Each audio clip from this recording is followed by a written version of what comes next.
Halo, Assalamualaikum warahmatullahi wabarakatuh. Perkenalkan, saya Pipit Wandira dengan NIM 1807016028 di mata kuliah Psikologi Komunitas akan memaparkan materi mengenai situasi sosial kelas bawah. Nah, kita harus tahu dulu nih klasifikasi status sosial ekonomi menurut Komen dan Krisi dalam Sumardi tahun 2004 itu ada dua klasifikasi status sosial ekonomi. Yang pertama, status sosial ekonomi kelas atas dan yang kedua status sosial ekonomi kelas bawah. Nah, setelah tadi kita udah tahu ada dua jenis status sosial ekonomi. Yang pertama, sekarang kita masuk ke pembahasan status sosial ekonomi kelas atas. Apa sih itu? Nah, status sosial ekonomi kelas atas merupakan kelas sosial yang berada paling atas dari tingkatan sosial yang terdiri dari orang-orang yang sangat kaya seperti kalangan konglomerat, di mana mereka itu sering menempati posisi teratas dari kekuasaan. Pada kelas ini, segala kebutuhan hidup dapat terpenuhi dengan mudah, sehingga pendidikan anak pun di sini itu memperoleh prioritas utama, teman-teman. Karena anak yang hidup pada kelas ini tentunya memiliki sarana dan prasarana yang memadai dalam belajarnya, dan juga mereka itu memiliki kesempatan untuk mendapatkan pendidikan tambahan itu sangat besar. Nah, kondisi ini tuh akan membangkitkan semangat anak untuk belajar karena fasilitas mereka dapat dipenuhi oleh orang tua mereka.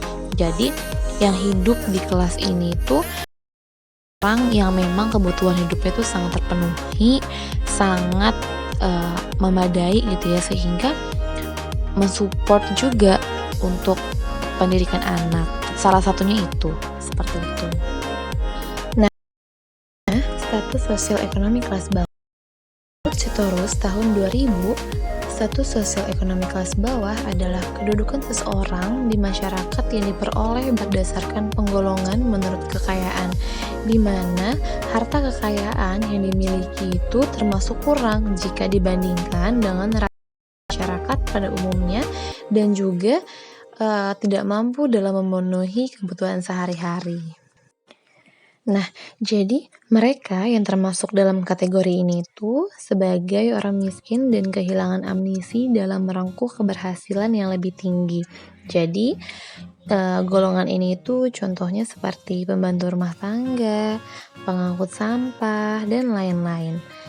Nah, penghargaan mereka terhadap kehidupan dan pendidikan anak itu bisa dibilang sangat kecil, bahkan sering kali diabaikan.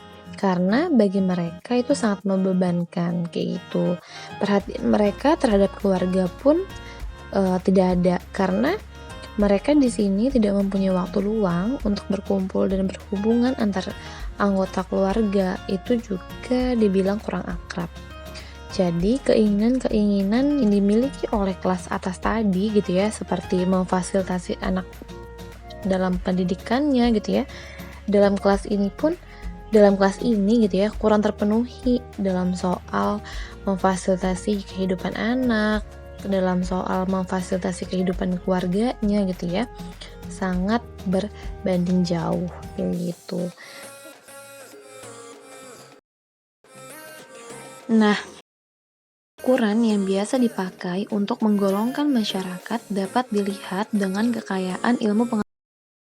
Kriteria sosial ekonomi dapat dibedakan dari jabatan, jumlah dan sumber pendapatan, tingkat pendidikan, agama, jenis dan luas rumah, lokasi rumah, asal keturunan, dan partisipasi dalam kegiatan organisasi.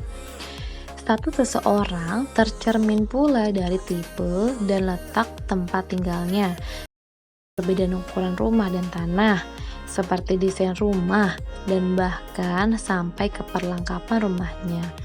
Tidak hanya itu, setiap kegiatan dapat memunculkan simbol status sosial ekonomi individu tersebut, baik dalam kegiatan rekreasi sekalipun. Seperti itu, teman-teman. Selanjutnya, kita dapat mengetahui ciri-ciri keluarga dengan status sosial ekonomi atas. Di sini Gunawan tahun 2000 mengemukakan mengenai ciri-ciri umum keluarga dengan status sosial kelas atas dan bawah. Yang pertama, untuk kelas atas itu tinggal di rumah-rumah mewah dengan pagar yang tinggi dan berbagai model yang modern dengan status hak milik. Yang kedua, tanggungan keluarga itu kurang dari 5 orang atau pencari nafkahnya itu masih produktif, yang berusia di bawah 60 tahun dan tidak sakit. Artinya masih sehat, segar bugar ya, mampu melakukan pekerjaan yang produktif. Dan yang ketiga, kepala rumah tangga bekerja dan biasanya menduduki tingkat profesional ke atas. Yang terakhir, yang keempat itu memiliki modal usaha. Seperti itu ciri-ciri untuk status sosial ekonomi kelas atas. Setelah kita mengetahui ciri-ciri status ekonomi kelas atas, kita harus juga tahu untuk ciri-ciri status sosial ekonomi kelas bawah. Yang pertama, tinggal di rumah kontrakan atau rumah sendiri namun kondisinya masih amat sederhana seperti terbuat dari kayu lain dan bukan dari kayu. Yang kedua, tanggungan keluarga lebih dari 5 orang dari nafkahnya sudah tidak produktif lagi, yaitu sudah berusia 60 tahun ke atas. Yang ketiga, kepala rumah tangga mengatur dan menghidupi dari bantuan sanak saudara dan bekerja sebagai buruh atau pekerja rendahan seperti pembantu rumah tangga, tukang sampah, dan pekerjaan lainnya. Nah, tadi ciri-ciri yang dapat kita ketahui di status sosial ekonomi. Baik, pemaparan materi dari saya sudah selesai. Apabila banyak kekurangannya atau salah kata, mohon dimaafkan. Wabillahi taufiq wal hidayah. Wassalamualaikum warahmatullahi wabarakatuh.